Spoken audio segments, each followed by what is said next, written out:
पिछले 1 घंटे से यहाँ धानुका हॉस्पिटल के अंदर जो जिला अस्पताल है उसमें लाइट नहीं है और नया जनरेटर चल रहा है, जबकि मैंने पिछले मेरे कार्यकाल के अंदर जनरेटर भी एमएलए कोटे से इनको दिलाया था, वो ऑटोमेटिक जनरेटर दिलाया था। ट्रोमा का अलग, हॉस्पिटल का अलग, कि जब भी लाइट चली जाए तो पेशेंट परेशान ना हो, इसके लिए उनको जनरेटर दिलाया हुआ था। वो जनरेटर आज बंद पड़ा है और पेशेंट त्राई करें। इस गर्मी के अंदर अगर 1 घंटे लाइट ना हो तो पेशेंट की क्या हालत होती होगी। ये यहाँ कोई देखने वाला नहीं है, कोई संभालने वाला नहीं है। मैंने अभी कलेक्टर साहब से बात की है, कलेक्टर साहब को कहा कलेक्टर साहब संज्ञान ले, ऐसे लापरवाही नहीं चलेगी।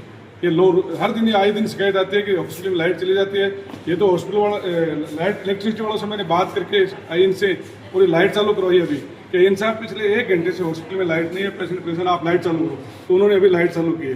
तो मैं सरकार से यही कहना चाहूँगा मीडिया के माध्यम से कि वक्त रहते आप इस हॉस्पिटल के ऊपर ध्यान दीजिए। और मैं प्रिंसिपल सेक्रेटरी को भी लेटर लिखूंगा कि एक हॉस्पिटल के अंदर 50 पेशेंट एडमिट है और 1 घंटे अगर लाइट नहीं रहती है तो क्या बीतती होगी पेशेंटों के अंदर। पेशेंट या ठीक होने के लिए आता है या बीमार होने के लिए आता है।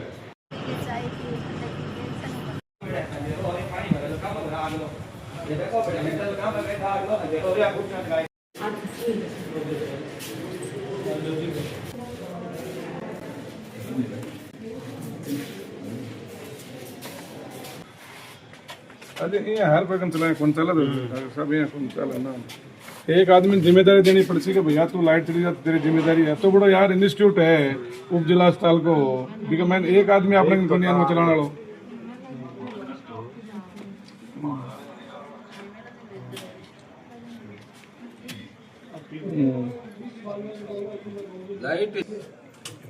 आज दीदी तो रोड़ती जा रही है हॉस्पिटल रोड जी के जिम्मेदारी समझा तो क्या बाला पलक हाँ मेरे पास ना तो बड़ा जनरेटर लगा दे 10 साल तक देखने की जरूरत को नहीं। डॉक्टर साहब क्या बात करे हो। लेकिन सर आपने विजिट की है और क्या नियमित पाई गई यहाँ पे। सब विजिट की मैंने कि मेरे पीएसओ को अचानक कोई पेन हो गया था पेट में, मैं उसको लेकर ट्रोमा में आया। ट्रोमा में आया तो वहाँ लाइट नहीं थी जी, तो वहाँ जनरेटर चालू किया गया। मैं तकरीबन पिछले 1 घंटे से यहाँ हॉस्पिटल में था मेरे पीएसओ के पास कि वो उसके दवाइयाँ चल रही थी जी।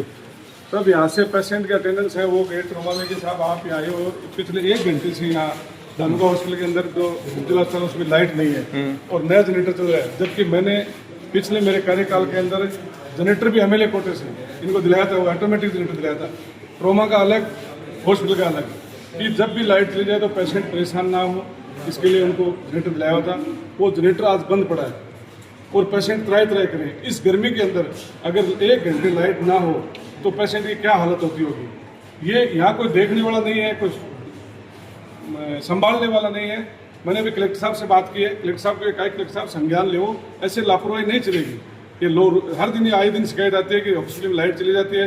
ये तो हॉस्पिटल वाला लाइट इलेक्ट्रिसिटी वालों से मैंने बात करके आई इनसे पूरी लाइट चालू करवाई अभी कि इन साहब पिछले 1 घंटे से हॉस्पिटल में लाइट नहीं है, पेशेंट परेशान, आप लाइट चालू करो। तो उन्होंने अभी लाइट चालू की है। तो मैं सरकार से यही कहना चाहूँगा मीडिया के माध्यम से कि वक्त रहते आप इस हॉस्पिटल के ऊपर ध्यान दीजिए। और मैं प्रिंसिपल सेक्रेटरी को भी लेटर लिखूंगा कि एक हॉस्पिटल के अंदर 50 पेशेंट एडमिट है और 1 घंटे अगर लाइट नहीं रहती है तो क्या बीतती होगी पेशेंटों के अंदर। पेशेंट या ठीक होने के लिए आता है या बीमार होने के लिए आता है। तो इसलिए मैं प्रशासन को भी और मेडिकल के प्रशासन को भी ये कहना चाहता हूँ कि आप वक्त रहते सुधर जाओ और अपने आप में सुधार कर लो और हॉस्पिटल को संभालो। ठीक सर। तो आके साहब मैं भी फोन करे डाल आज तो जिया से आ रहा है लाइट आना हमारी